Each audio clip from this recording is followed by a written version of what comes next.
Hello friends. Income from salary अपना chapter चल रहा था। इसमें अपना एक पॉइंट चल रहा था रिटायरमेंट बेनिफिट। इसमें अपन ने ग्रेजुएटी को पढ़ लिया था। आज की इस वीडियो में अपन पढ़ेंगे पेंशन के बारे में। देखो पेंशन क्या होती है इसके बारे में आप सभी लोगों को आइडिया होगा कि जो पेंशन है वो होती क्या है। फिर भी जिन लोगों को आइडिया नहीं है उसके लिए मैं बता देता हूँ कि पेंशन होती क्या है और किससे मिलती है। अगर मैं बात करूँ पेंशन की, तो कर्मचारी का जब क्या होता है रिटायरमेंट हो जाता है ना, और वो ऑफिस नहीं जाता है, तब भी उसके घर पे क्या है कुछ पैसा भेजा जाता है। और वो जो पैसा होता है वो काय का होता है, पेंशन का होता है। और वो पैसा उसे उन दिनों के लिए मिलता है जब उसने उस कंपनी में काम किया था, यानी अपनी जो सेवाएं हैं वो उस कंपनी में दी थी। तो उसके लिए उसको क्या मिलता है, वो पैसा मिलता है। और वो जो पैसा मिलता है उसको, उसी को अपन क्या बोलते हैं, पेंशन मिलते हैं।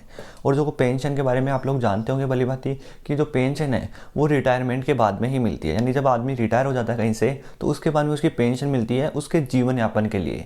यानी उसका जो बचा हुआ जो जीवन है उसके लिए उसको क्या मिलती है, पेंशन मिलती है। और उसको किस लिए मिलती है, क्योंकि उसने क्या किया था, उस कंपनी में काम किया था अपनी पूरी लगन के साथ, ईमानदारी के साथ। तो उसके बदले में उसको क्या मिलती है, पेंशन मिलती है। तो ये होती है आपकी पेंशन। तो इस बात को आपको ध्यान में रखना है। और अच्छे से जानने के लिए क्या करना है, बुक में से एक बार रीड कर लेना। तो आई होप आप लोग जान गए होंगे कि जो पेंशन है वो होती क्या है। अगर देखो जो पेंशन होती है वो गवर्नमेंट एम्प्लॉय को भी मिलती है और जो प्राइवेट जो एम्प्लॉय होता है उनको भी मिलती है। जो पेंशन दोनों एम्प्लॉय को मिलती है, इनकी जो कैलकुलेशन है वो इंपॉर्टेंट है, उसके बारे में अभी अपन जानेंगे। केवल आपसे एग्जाम में कैलकुलेशन के बारे में पूछेंगे, जो एक डेफिनेशन वगैरह है ये आपसे नहीं पूछी जाएगी। लेकिन आप लोगों को पता होना चाहिए कि आप क्या है, कॉमर्स से रिलेटेड है, तो इसलिए आपको इस पता होनी चाहिए कि जो पेंशन है वो होती क्या है। अगर आप लोग इसको और अच्छे से जानना चाहते हैं तो आप लोग क्या करना, बुक से पढ़ लेना। तो मैंने आपको बता दी, जो पेंशन होती है वो उस व्यक्ति को मिलती है जो क्या होता है, रिटायर हो जाता है, और साथ में उस काम के लिए मिलती है जो उसने रिटायर होने से पहले उस कंपनी में किया था। और जो मिलती है उसको जीवन यापन के लिए मिलती है। अब बात ये आती है कि जो पेंशन होती है वो कितने टाइप की होती है। तो देखो आपके जो बुक है इसमें आपके जो पेंशन दे रखी है वो 3 टाइप की दे रखी है, लेकिन अपन पढ़ेंगे केवल 2 ही। जो 3 टाइप है वो मैं आपको बता देता हूँ कि जो 3 टाइप है वो कौन कौन से हैं। देखो सबसे पहले आती है आपकी मंथली पेंशन, फिर आती है आपकी फैमिली पेंशन, और लास्ट में आती है आपकी कम्यूटेड पेंशन। तो सबसे पहले अपन जानते हैं कि जो मंथली पेंशन है वो क्या होती है। देखो नाम से पता चल रहा है कि मंथली पेंशन यानी जो मंथ पे आधारित हो, यानी मासिक पेंशन इसको बोलते हैं हिंदी में। और जो पेंशन मिलेगी, जो पेंशन का जो भुगतान होगा वो मंथली वाइज होगा, यानी पर मंथ मिलेगी किसी कर्मचारी को। यानी जिस कर्मचारी को जो पेंशन मिल रही है अगर उसको मंथली मिलती है ना, तो अपन उसको बोलेंगे मंथली पेंशन। अब देखो अपन बात करते हैं फैमिली पेंशन की। तो देखो जो कर्मचारी होता है, अगर मान लो उसकी डेथ हो जाती है तो उसके बाद में जो उसकी पेंशन हो वो मिलना बंद हो जाती है। लेकिन फिर भी मान लो कोई नियोक्ता है वो उसके परिवार को देता है पेंशन, तो उसको अपन बोलते हैं फैमिली पेंशन। यानी जैसे मान लो कोई कर्मचारी यानी इंप्लॉय है, वो क्या हो गई, उसकी डेथ हो गई, तो अगर उसके बाद में भी उसके परिवार को कुछ मिल रहा है पेंशन के रूप में, तो उसको अपन बोलेंगे फैमिली पेंशन। तो इस बात को आपको ध्यान में रखना है। और जो फैमिली पेंशन है वो आपके इंपॉर्टेंट नहीं है, क्योंकि इससे रिलेटेड आपका कोई भी क्वेश्चन पूछा नहीं जाएगा इस चैप्टर से। तो क्योंकि जो फैमिली पेंशन है वो आती है आपकी इनकम फ्रॉम अदर सोर्स में।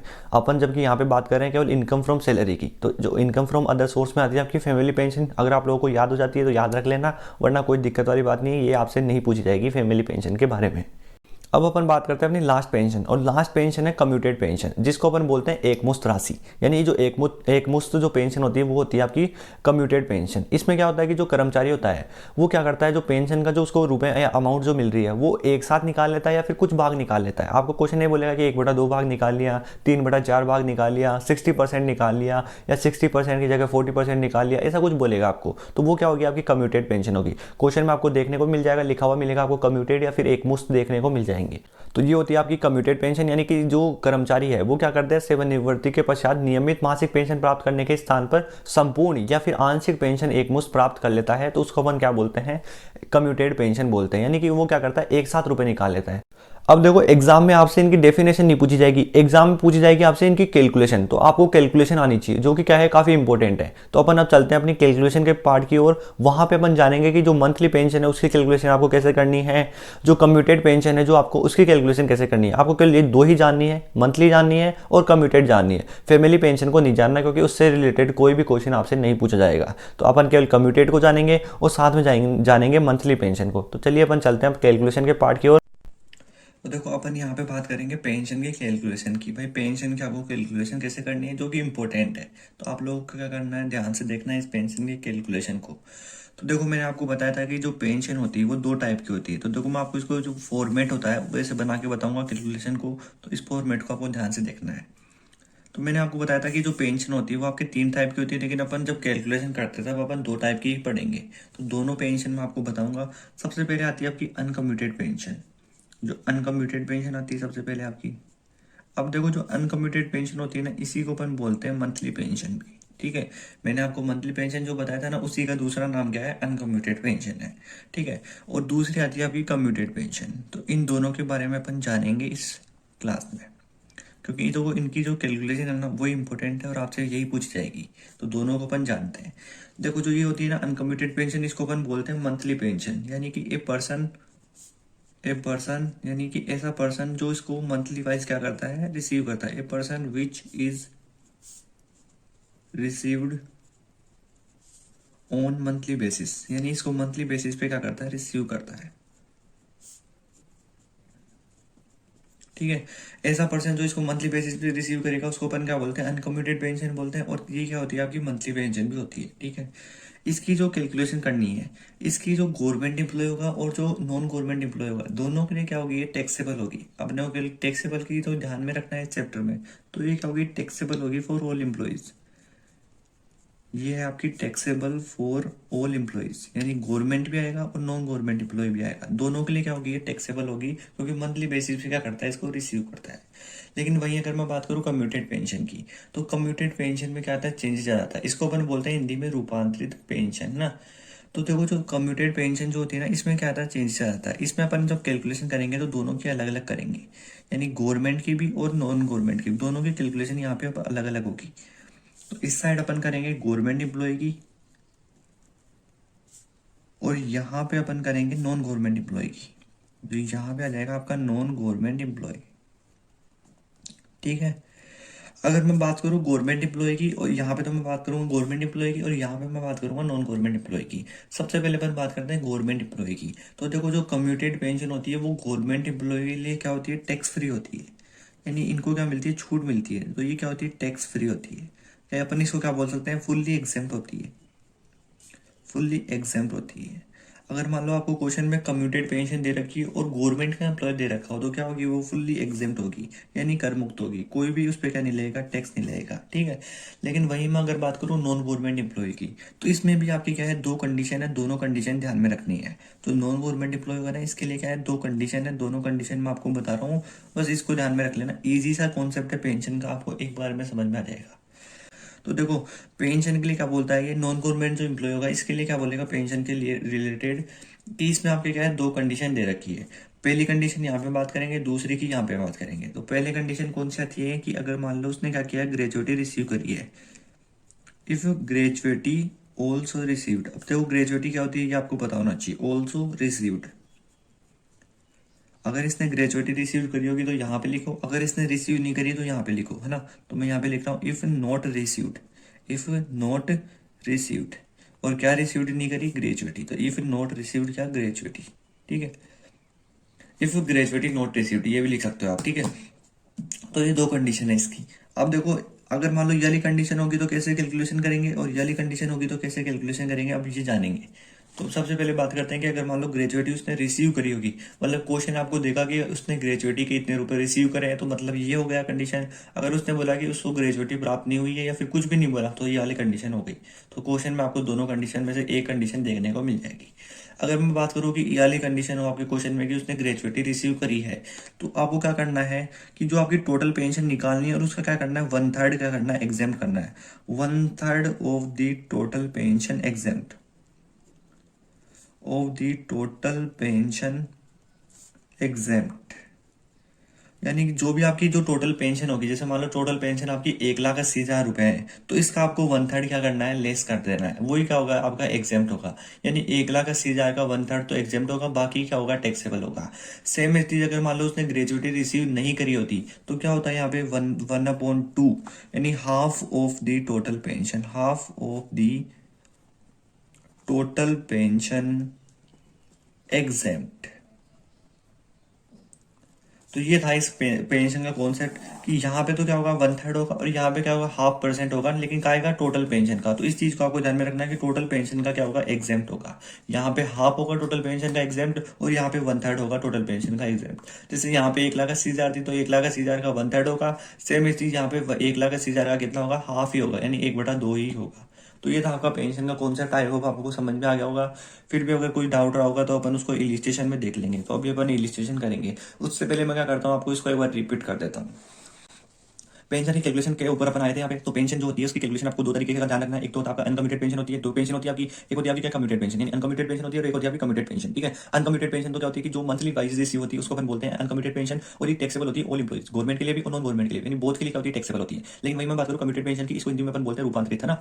तो इसमें क्या है, इसमें आपके दोनों एम्प्लॉय अलग अलग हो जाते हैं, गवर्नमेंट अलग हो जाता है और नॉन गवर्नमेंट अलग हो जाता है। जो गवर्नमेंट एम्प्लॉय होता है उसको क्या करती है सरकार कुछ बेनिफिट देती है और इनके लिए क्या कर देती है टैक्स फ्री कर देती है। अगर मान लो क्वेश्चन में आपको कमिटेड पेंशन दे रखी है और गवर्नमेंट का एम्प्लॉय होगा तो क्या होगा, आपको कुछ नहीं करना, फुल्ली क्या होगी एग्जाम होगी। वहीं अगर मान लो नॉन गवर्नमेंट एम्प्लॉय यानी प्राइवेट एम्प्लॉय होगा तो उसमें दो कंडीशन है कि उसने ग्रेजुएटी रिसीव करी होगी तो आपको ये करना है, और अगर उसने ग्रेजुएटी रिसीव नहीं करी होगी तो आपको ये करना है। अब अपन एक इलिस्ट्रेशन करते हैं जहाँ पे आपके जो भी डाउट रहे होंगे सारे क्लियर हो जाएंगे। तो चलते हैं अपन इलिस्ट्रेशन की ओर, वहाँ पे आपको मैं सारी चीजें बता दूंगा। जो इलिस्ट्रेशन होगा उसमें आपकी ग्रेजुएटी के रिलेटेड बातें होंगी, बेसिक सैलरी वगैरह से रिलेटेड बातें होगी और पेंशन से रिलेटेड बातें होगी। तो सारी चीजें अपनी क्या हो जाएगी रिपीट हो जाएगी एक बार। तो चलिए अपन चलते हैं इलिस्ट्रेशन की ओर। तो अब अपन स्टार्ट करते हैं अपना इलिस्ट्रेशन, और इलिस्ट्रेशन आप सभी को आपकी स्क्रीन पर नजर आ रहा होगा। मैं इलिस्ट्रेशन को एक बार पढ़ के बता देता हूँ कि इलिस्ट्रेशन क्या कहना चाहता है, उस हिसाब से अपन क्या करेंगे अपना क्वेश्चन करेंगे। तो देखो इलिस्ट्रेशन ऐसे बोल रहा है कि जो सतीश है वो रिटायर हो रहा है फ्रॉम द सर्विस 1/12/2020 को रिटायर हो रहा है किसी सर्विस से, और 19 साल और 10 महीने उसने क्या किया था, काम किया था उस कंपनी में। देखो क्वेश्चन में कुछ भी नहीं बोला कि प्राइवेट का एम्प्लॉय है फिर गवर्नमेंट का एम्प्लॉय है, तो इसको अपन प्राइवेट का एम्प्लॉय मानेंगे, ठीक है। फिर इसने बोला कि ए पॉइंट में कि इसकी सैलरी है 8,000 रुपये पर मंथ, यानी सैलरी के मिल रहे हैं इसको 8,000 रुपये पर मंथ। डीएनएस अलाउंस दे रखा है @30% ऑफ बेसिक सैलरी, तो ये हो गया अपना डीएनएस अलाउंस ऑलवेज वाला।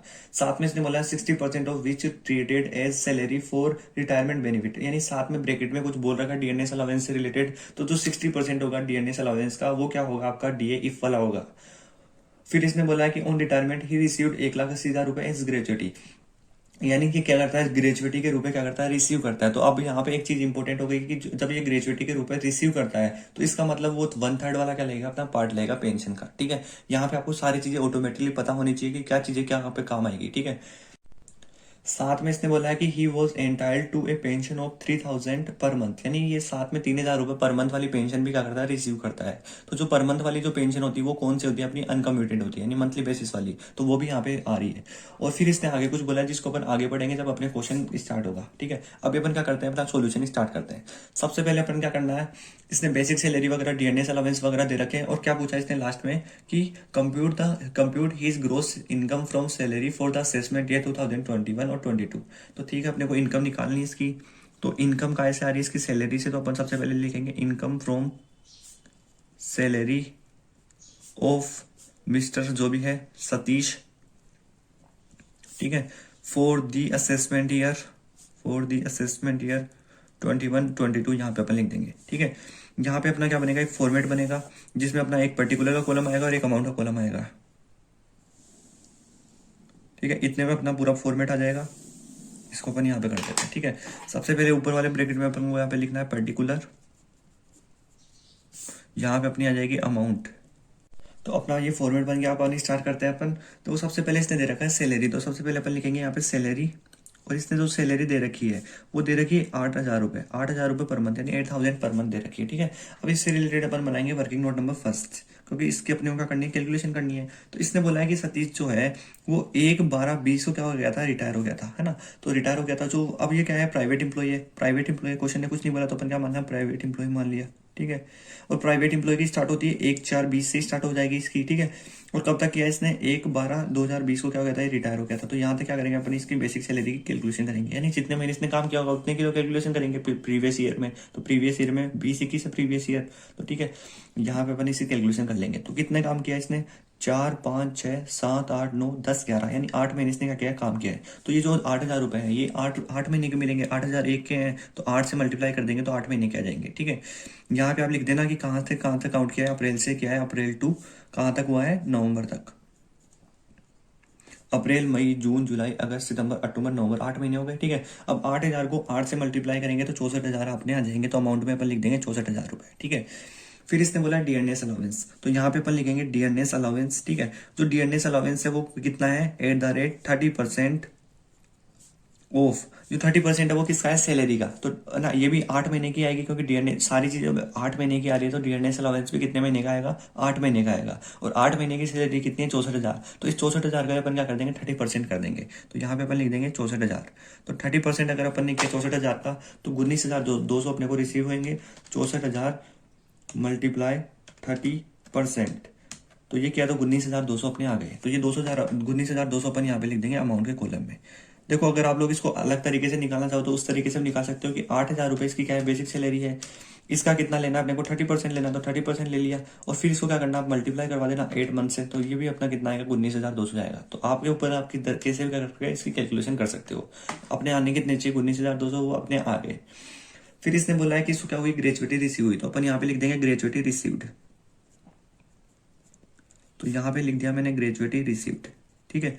और जो ग्रेजुएटी की अमाउंट रिसीव हो रही है वो हो रही है 1,80,000 रुपये। तो इसको मैं अंदर लिखूंगा 1,80,000 रुपये को, क्योंकि इसमें से क्या करते हैं अपन, एग्जाम्प्ट भी तो करते हैं ना। तो यहाँ पे मैं क्या कर दूंगा, लेस कर दूंगा इसमें से एग्जाम्प्ट।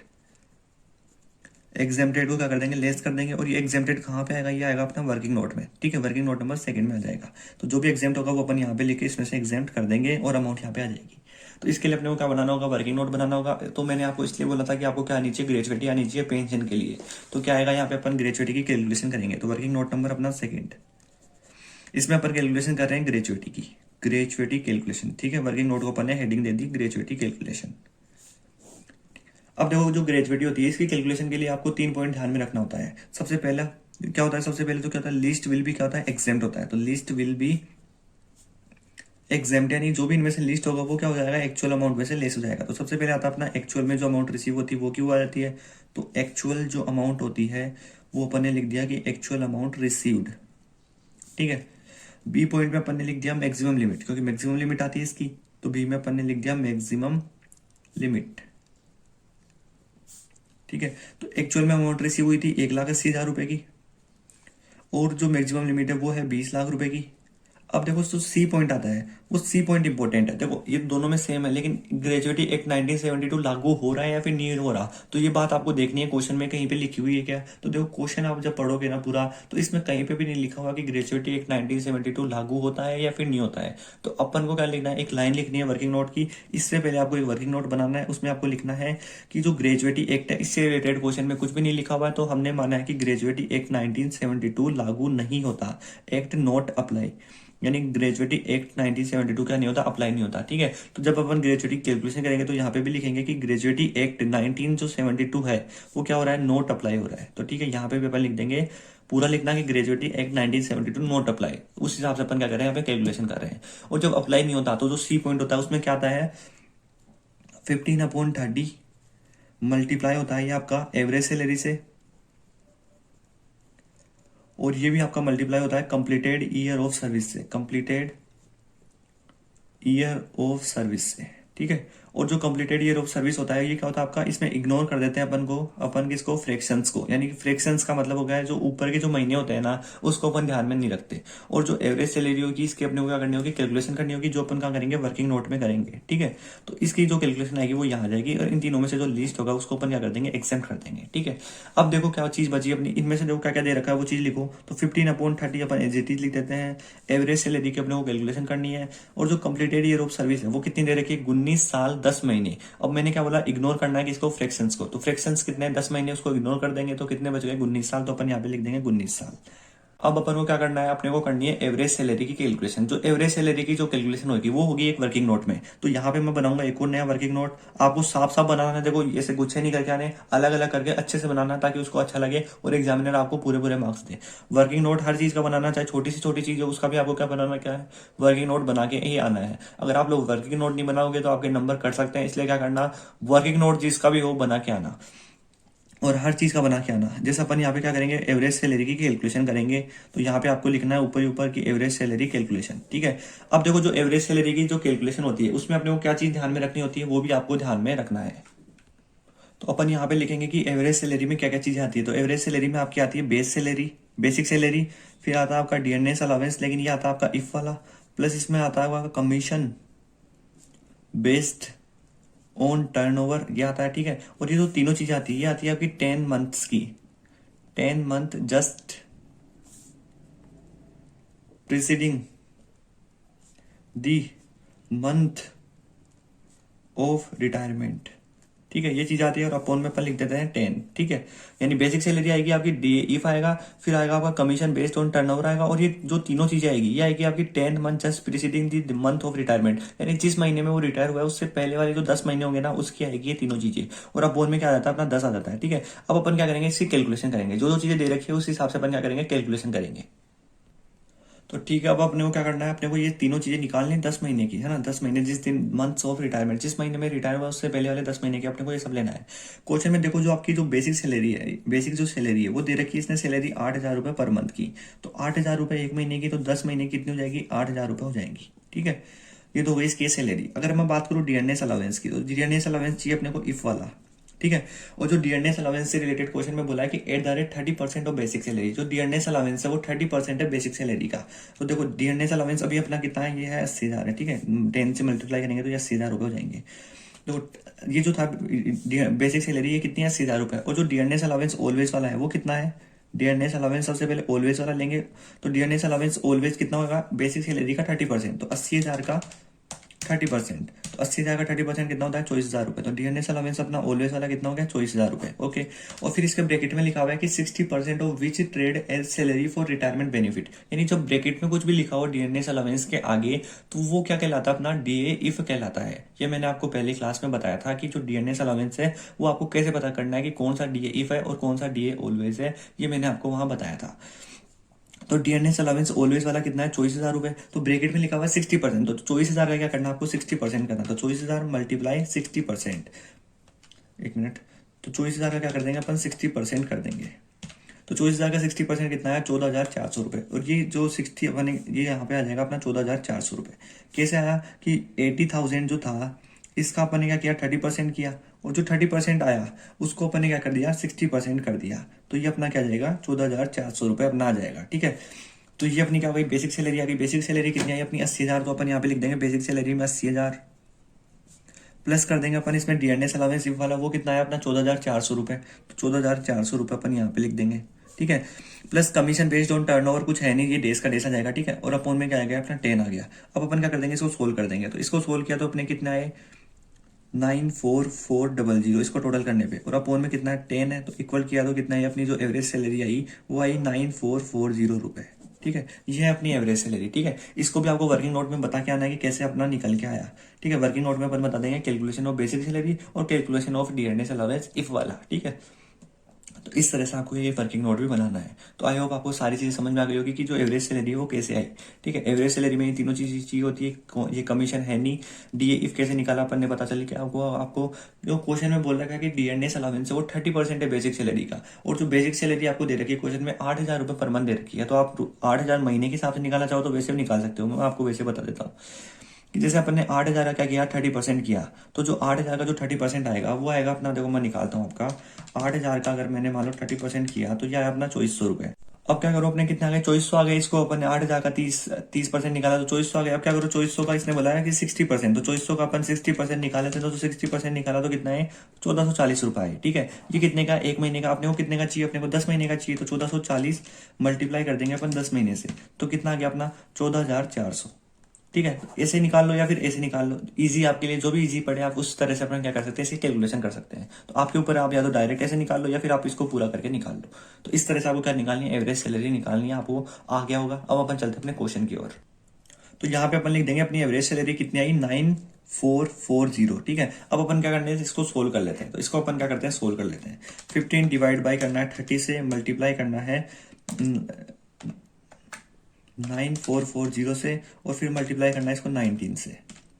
तो यार अपना 89,680, 89,680। तो यहाँ पे अपन लिख देंगे 89,680 रुपये अपने ये आ गए, ठीक है।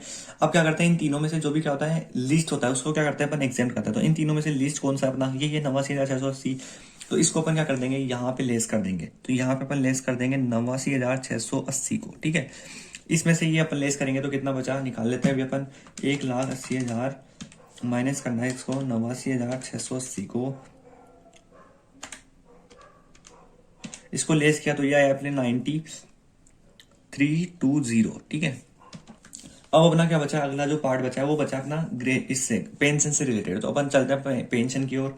अपन क्वेश्चन को पढ़ेंगे अब। तो इसने बोला कि he was entitled to a pension of 3,000 per month, यानी 3,000 रुपए की ये क्या करता है, पर मंथ पेंशन भी रिसीव करता है, जिसको अपन क्या बोलते हैं, अनकम्यूटेड पेंशन। तो यहाँ पे अपन लिखेंगे अनकम्यूटेड पेंशन। अनकम्यूटेड पेंशन कौन सी होती है, मंथली। तो यहाँ पे ब्रैकेट में आप लिख लेना मंथली, ठीक है। इसने बोला क्या कि वो 3,000 रुपए क्या करता है, पेंशन रिसीव करता है। और पेंशन कब से रिसीव करेगा, जिस दिन वो रिटायर हो जाता है उसके बाद के जो मंथ बच गए वहां पे क्या करेगा, वो पेंशन रिसीव करेगा। तो कब रिटायर हो गया था ये, दिसंबर में, तो दिसंबर की रिसीव करेगा, साथ में करेगा रिसीव। कब तक किया इसने, कि इसने बोला कि फ्रॉम 1/2/2021 यानी 1/2/2021 यानी 1 फरवरी तक, यानी इसने दिसंबर में रिसीव करी और जनवरी में रिसीव करी, यानी 2 महीने की रिसीव करी अनकमिटेड पेंशन। यानी जो 3,000 रुपए इसने रिसीव करे हैं वो केवल 2 मंथ के रिसीव करे हैं। कौन कौन से, एक तो इसने किया है दिसंबर का और एक इसने किया है जनवरी का। ठीक है, तो 3 को अगर अपन 2 से मल्टीप्लाई करेंगे तो कितने आ जाएंगे, 6,000। इसको मैं अंदर ही लिख रहा हूँ क्योंकि इसने आगे भी कुछ बोल रखा है। ठीक है, अब देखो जो अनकम्यूटेड पेंशन है, इसने जहां पे टुकड़े करे ना वो चीज लिखनी है। आगे देखो इसने क्या बोला है कि 1/2/2021 को ही गोट 60% of his pension commuted and received 1,80,000 रुपए एज कम्यूटेड पेंशन। यानी यहाँ पे इसने कन्वर्ट करवा के कितना कर लिया, कम्यूटेड पेंशन में कन्वर्ट कर लिया। लेकिन देखो जब ये रिटायर कब हुआ था, ये रिटायर हुआ था दिसंबर में, तो दिसंबर, जनवरी, फरवरी, मार्च, क्योंकि ये क्या है, प्राइवेट एम्प्लॉय है तो मार्च तक चलेगा। तो ये जो 4 महीने हैं इसकी इसको क्या मिलेगी, अनकम्यूटेड पेंशन मिलेगी। तो 2 महीने की तो यहाँ गई, लेकिन जो बाकी के 2 महीने हैं उसकी भी इसको क्या मिलेगी, अनकम्यूटेड पेंशन मिलेगी। क्योंकि जो अनकम्यूटेड पेंशन होती है ना वो पूरी मिलती है इसको। तो यहाँ पे इसको क्या मिलेगी, अनकम्यूटेड पेंशन मिलेगी। लेकिन कुछ क्या होंगे इसमें, चेंजेस होंगे। इसने क्या बोला कि 60% इसने निकाल ली है ना, ही गोट 60%, यानी इसने क्या करा कि अपनी पेंशन के 60% भाग के स्थान पर एक मुश्त 1,80,000 रुपए प्राप्त कर लिए। तो जो अनकम्यूटेड पेंशन है वो कितनी हो गई, 40%। तो यहाँ पे अपन लिख देंगे 3,000 का 40%। कितने महीने के लिए, 2 महीने के लिए। तो 2 महीने कौन कौन से आ जाएंगे इसमें, फरवरी आ जाएगा, एंड कौन सा आ जाएगा, मार्च आ जाएगा। ठीक है, अब देखो इसको अपन क्या करते हैं, सोल्व करते हैं। तो 3,000 का अपन को क्या करना है, 3,000 का 40%, तो 40% अपन ने किया 3,000 का, तो 1,200 रुपए आए, एक महीने का आ गया। तो 1,200 को अगर दो महीने के निकालने हैं तो 2 से मल्टीप्लाई कर देंगे, तो ये कितने आ गए अपने, 2,400 रुपए आ गए। 1,200 मल्टीप्लाई कर देंगे अपन 2 से, तो ये आ जाएंगे अपने कितने, 2,400 रुपए। ठीक है, तो यहाँ पे अपन लिख देंगे 2,400। और ये 2,400 कैसे आए, क्योंकि 1,200 आ रहे हैं, 3,000 को 40% निकालेंगे तो 1,200 तो क्या हो गया, एक महीने का। लेकिन अपने को चाहिए कितने, 2 महीने के, तो 2 महीने के कितने आ जाएंगे, 2,400। तो अपन इसको क्या कर देते हैं, अपन कर देते हैं। तो ये हो गई अपनी अनकम्यूटेड पेंशन कितनी, 84 है। तो 8,400 रुपए की अपनी क्या हुई, अनकम्यूटेड पेंशन हो गई। अब अपन निकालते हैं कम्यूटेड पेंशन। तो यहाँ पे अपन लिखेंगे कम्यूटेड पेंशन, और कम्यूटेड पेंशन इसको कितनी मिल रही है, वो मिल रही है इसको 1,80,000 रुपए। तो यहाँ पे मैं लिखूंगा 1,80,000 रुपए इसको क्या मिल रही है, कम्यूटेड पेंशन मिल रही है। इसमें से अपन क्या करते हैं, लेस कर देते हैं।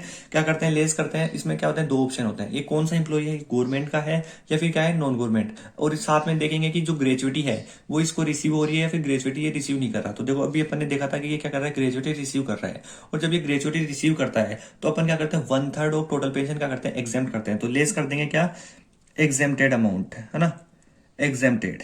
ठीक है, अब जो एग्जेम्प्टेड है वो कहाँ पे निकालेंगे, अपन वर्किंग नोट में निकालेंगे। ठीक है, ये चीज आपको बतानी है। और जो आएगा इसको अपन लेस करेंगे और अपना क्या जाएगा, इससे ये आ जाएगी अपनी कम्यूटेड पेंशन जो टैक्सेबल है। ठीक है, तो अपन क्या करते हैं, वर्किंग नोट की तरफ चलते हैं। अब देखो यहाँ पे बनाएंगे वर्किंग नोट, और ये कौन सा है, कम्यूटेड पेंशन का। देखो कम्यूटेड पेंशन जो इसको रिसीव हो रही है वो कितनी हो रही है, 1,80,000 रुपए की। ये ग्रेजुएटी रिसीव करता है तो क्या करते हैं, इसमें से लेस कर देते हैं 1/3 ऑफ टोटल पेंशन एग्जेम्प्ट।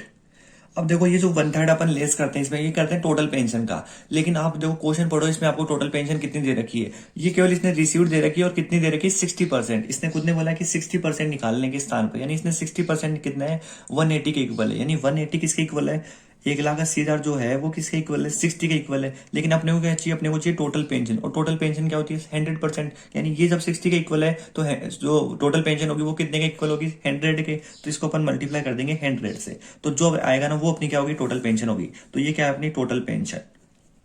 ठीक है, ये है अपनी टोटल पेंशन। इसने बोला कि जो 1,80,000 रुपए है वो 60% के स्थान पे इसने निकाले। तो मतलब जो 1,80,000 है वो किसके इक्वल है, 60 के इक्वल है। लेकिन अपने को क्या चाहिए, अपने को 100 के इक्वल चाहिए। तो ये किसके इक्वल है, 60 के। तो इसके अपोन में क्या जाएगा, 60। यानी जिसके इक्वल होता है उसको क्या करना है, अपने को डिवाइड करना है। और जिसको निकालना है अपने को उसको क्या करना है, अपने को मल्टीप्लाई करना है। अपन इसको क्या करते हैं, सोल्व करते हैं।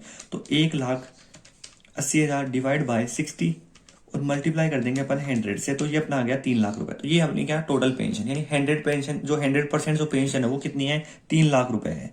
यानी 3,00,000 रुपए है अपनी 100 के इक्वल। तो 60 इक्वल किसके है, 1,80,000 के। तो ये बात आपको आ गई होगी, इजी सा कॉन्सेप्ट है। ये भी आपको वर्किंग नोट में बता के आना है। ठीक है, अब इसमें से क्या करते हैं अपन, 1/3 ऑफ द टोटल पेंशन क्या करते हैं, एग्जाम करते हैं। और टोटल पेंशन कितनी आई अपनी 3 लाख, तो 3 लाख का 1/3%, 1/3 क्या कर देंगे अपन, लेस कर देंगे। तो 3 लाख का 1/3 आपको क्या करना है, निकालना है। और 1/3 इसका कितना होता है, 1 लाख होता है। तो इसमें से 1 लाख रुपए क्या कर देंगे अपन, लेस कर देंगे।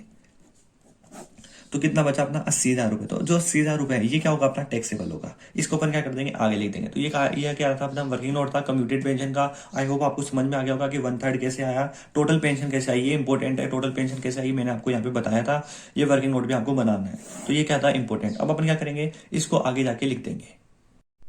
तो देखो जो अपनी एग्जेम्प्टेड अमाउंट होगी वो अपन ने वर्किंग नोट में निकाली थी, वो कितनी आई थी, 1 लाख रुपए आई थी। तो वो 1 लाख रुपए यहाँ पे लेस हो जाएंगे। तो कितने बचे अपने, 80,000 रुपए यहाँ पे बचे। ठीक है, अब अपन को क्या करना है, इस अमाउंट को ऐड करना है। तो अपना क्या जाएगी, ग्रोस इनकम, ग्रोस सैलरी जो है वो आ जाएगी। तो यहाँ पे अपन लिख देंगे ग्रोस सैलरी। और जो ग्रोस सैलरी है वो अपनी कितनी है, इनको जब टोटल करेंगे तो इनका टोटल आएगा 2,61,920 रुपए। ठीक है, तो यही अपनी क्या है, ग्रोस सैलरी है। तो आई होप आपको ये वाला क्वेश्चन समझ में आ गया होगा। काफी इजी इलिस्ट्रेशन था, सारी चीजें मैंने आपको अच्छे से समझाई। देखो मैंने वर्किंग नोट थोड़े आसपास में बना दिए, लेकिन आपको क्या करना है, थोड़े खुले खुले बनाने और अच्छे से प्रेजेंट करके आना है। क्योंकि जितना अच्छा आप प्रेजेंट करके आओगे आपके उतने अच्छे मार्क्स आएंगे। तो मैं आपको इसका पूरा व्यू दे देता हूँ। सबसे पहले ये देखो, आपको एक ऐसा फॉर्मेट बनाना है। आपको ग्रोस सैलरी निकालनी है, ऊपर आपको लिखना है कि इसका क्या निकाल रहा है, असेसमेंट ईयर वगैरह सब लिखना है। जो चीज़ आपको कैलकुलेट करनी है वो सारी चीज़ें यहाँ पे बतानी है। जिसका वर्किंग नोट बनाओ उसके आगे बता के आना है कि इसका वर्किंग नोट इस नंबर पे है। वर्किंग नोट को आप नंबर भी देना 1 2 3 4, ताकि उसको पता चल जाए कि इसका वर्किंग नोट नंबर फर्स्ट है, इसका सेकंड है, सब चीज़ें है ना। तो इस तरह से आपको अच्छे से प्रेजेंट करके आना है। ठीक है, सारी चीज़ें मैंने आपको यहाँ पे बता दी थी। जो भी चीज़ आपको पता है सारी चीज़ आप देख सकते हो यहाँ पे। और यहाँ पे अपन ने वर्किंग नोट निकाला था जिसमें अपन ने एवरेज सैलरी की कैलकुलेशन की थी। तो एवरेज सैलरी की कैलकुलेशन अपन ने सारी यहाँ पे की थी। आई होप आपको ये भी आज से अच्छे से समझ में आ गया होगा। और यहाँ पे अपन ने किया था क्वेश्चन का लास्ट पार्ट, और यहाँ पे अपन ने निकाली थी कम्यूटेड पेंशन। तो आई होप आपका जो पेंशन का जो टॉपिक था वो अपना यहाँ पे कंप्लीट हो चुका है।